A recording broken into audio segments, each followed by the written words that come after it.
Dashrath Manjhi was born in a small village in Bihar, India. His early years were spent amidst the simplicity and challenges of rural life. The year was 1934, a time when the world was vastly different, and the pace of life was slower.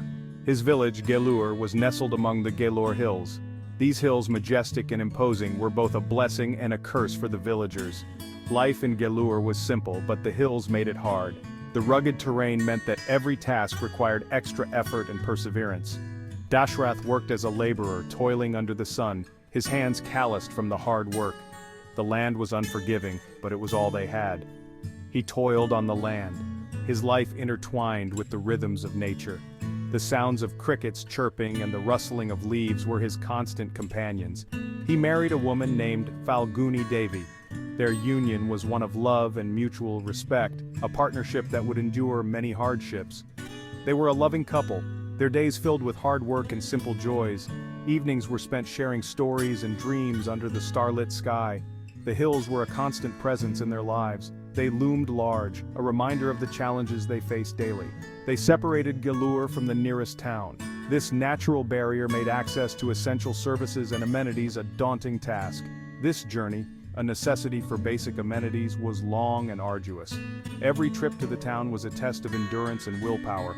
Little did Dashrath know these very hills would become central to his life's purpose. They would challenge him in ways he could never have imagined, pushing him to the limits of human determination and resilience. His story is one of extraordinary grit and an unyielding spirit. Dashrath Manjhi, the man who would later be known as the Mountain Man, embarked on a mission that would change the lives of his fellow villagers forever. With a hammer and chisel, he began to carve a path through the hills, driven by love and a desire to make life easier for his community.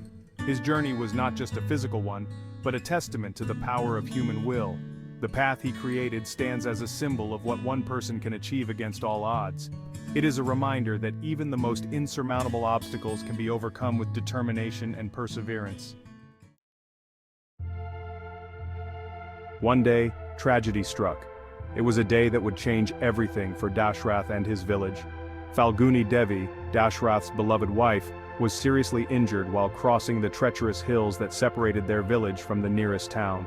The hills were steep and dangerous, a perilous journey that many had to undertake for basic necessities.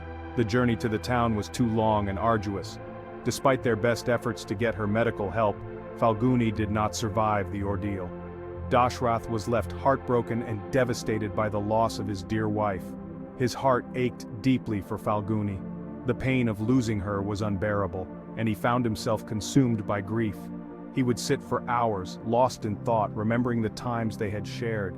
As he mourned, a powerful thought began to take root in his mind. He realized that the hills, which had always been a part of their lives, had now become a symbol of his loss. The treacherous hills had taken Falguni from him, and he could not let this tragedy be in vain. He decided that he would do something about it, something that would ensure no one else would suffer the same fate. With determination and love in his heart, Dashrath decided to carve a path through the hills. It was an enormous task, but he was resolute. This path would be a tribute to Falguni, a symbol of his enduring love for her. The path would not only honor Falguni's memory but also serve as a lifeline for the village. It would make the journey safer and easier for everyone, ensuring that no one else would have to face the same perilous journey that had taken his beloved wife from him. Dashrath's decision was met with skepticism. People thought he was crazy. Carving a path through a mountain, with his bare hands, it seemed impossible. But Dashrath was determined. He sold his goats to buy a hammer, a chisel, and a crowbar. These were his only tools. He started chipping away at the hard rock, fueled by grief and unwavering resolve. Day after day he hammered at the mountain. His work was slow and laborious, but Dashrath was not deterred. He held onto the memory of Falguni, her face his guiding star. Every swing of the hammer was a tribute to her, every chisel mark a step closer to his goal. The villagers watched in awe as days turned into weeks, and weeks into months. Slowly they began to see the progress, the small victories that Dashrath achieved. His relentless spirit started to inspire those around him. What once seemed like madness was now a beacon of hope. Dashrath's mission was no longer just his own, it had become a symbol of perseverance and dedication. And so, with every strike, he moved closer to his dream, one step at a time.